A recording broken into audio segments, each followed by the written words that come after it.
सातत्याने मोदीजींनी प्रधानमंत्री आवास योजनेतून करोडो लोकांना घर दिले।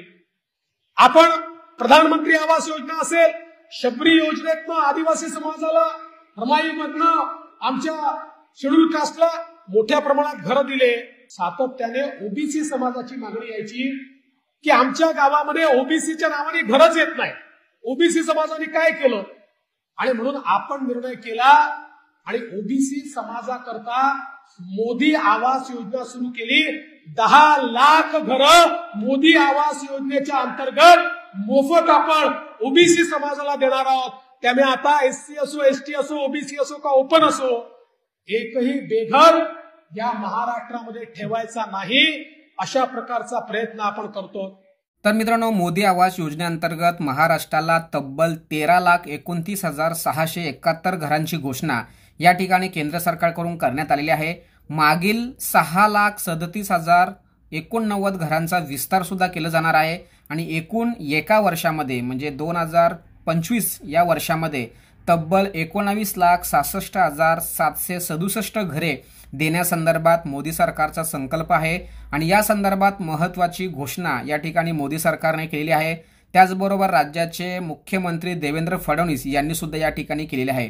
परंतु मित्रांनो, मोदी आवास योजनेचा तुम्हाला लाभ घ्यायचा असेल तर नेमके डॉक्युमेंट्स कोणकोणते लागतात, कोणत्या निकषाआधारे हे फॉर्म अप्रूव्ह होतात आणि अप्रूव्ह करण्याचा अधिकार नेमका कोणाला असतो, अर्ज कुठे करायचा याविषयी सुद्धा माहिती तुम्हाला असणं आवश्यक आहे। तर ती संपूर्ण माहिती आपण या ठिकाणी जाणून घेऊया। तर मित्रांनो, प्रधानमंत्री आवास योजनेविषयी माहिती जाणून घेत असताना या ठिकाणी प्रति लाभार्थी अनुदान म्हणून ग्रामीण भागासाठी या ठिकाणी 1,20,000 रुपये दिलेले आहे।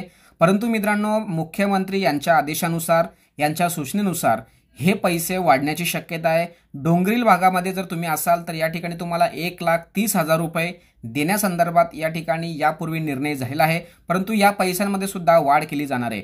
त्याचबरोबर सदर प्रधानमंत्री आवास योजनेचे जे अर्ज सादर केले जाणार आहेत, हे अर्ज निवडीचा अधिकार पूर्णपणे ग्रामसभेला असणार आहे।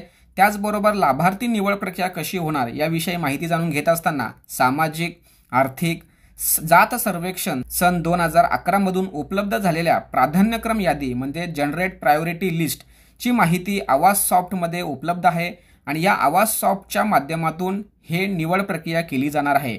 प्राधान्यक्रम यादी बेघर, 1 खोली लाभार्थी, 2 खोली लाभार्थी याप्रमाणे निश्चित केली आहे।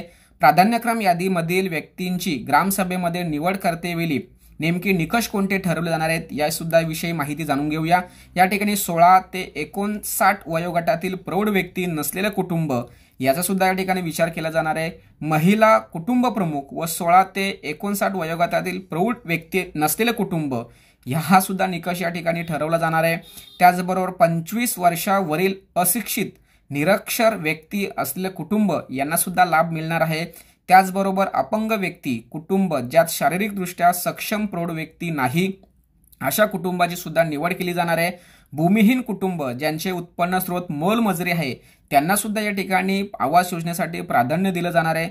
सदरील गुणांकाच्या आधारे ग्रामसभा यादी तयार करतील व अशा प्रकारे गुणांच्या उतरत्या मांडणीने प्राधान्यक्रम यादी तयार करून महाराष्ट्र शासनाकडे समोर सादर करतील। या सर्व गोष्टींचा विचार करत असताना नेमका प्रधानमंत्री आवास योजनेचा तुम्हाला लाभ घ्यायचा असेल तर अर्ज कुठे करायचा याविषयी सुद्धा माहिती असणं आवश्यक आहे। तर ग्रामपंचायत किंवा पंचायत समिती या दोघांपैकी एका कार्यालयामध्ये तुम्हाला अर्ज सादर करता येणार आहे। सर्वात महत्त्वाचा विषय म्हणजे ह्या योजनेचा लाभ घ्यायचा असेल तर नेमके डॉक्युमेंट्स काय पाहिजे, तर तुमचा उत्पन्न दाखला, रेशन कार्ड, घरपट्टी, आधार कार्ड, पॅन कार्ड हे नॉमिनल डॉक्युमेंट्स तुमच्याकडे जरी असतील तरी सुद्धा तुम्हाला या योजनेचा लाभ मिळणार आहे। कारण मित्रांनो, केंद्राने, राज्याने याविषयी सर्व काही गोष्टी स्पष्ट केलेल्या आहेत की निकष पूर्णपणे शिथिल करण्यात आलेले आहे। पूर्वीच्या ज्या अटी आहेत त्या पूर्णपणे रद्द केल्या आहेत। नवीन शर्ती आणि अटीच्या माध्यमातून तुम्हाला या योजनेचा लाभ मिळणार आहे। अशा पद्धतीने मित्रांनो, महाराष्ट्रामध्ये सर्वात मोठी आणि जलद गतीने ज्या योजनेचा प्रचार केला जातो ती प्रधानमंत्री आवास योजना महाराष्ट्रातील सर्वसामान्य जनतेपर्यंत पोहोचावी यासाठी ही व्हिडिओ बनवलेली आहे। सदर व्हिडिओ, सदर माहिती महाराष्ट्रातील सर्वसामान्य नागरिकांपर्यंत पोहोचवण्यासाठी सहकार्य करा। नवीन व्हिडिओसाठी धन्यवाद। जय हिंद, जय महाराष्ट्र।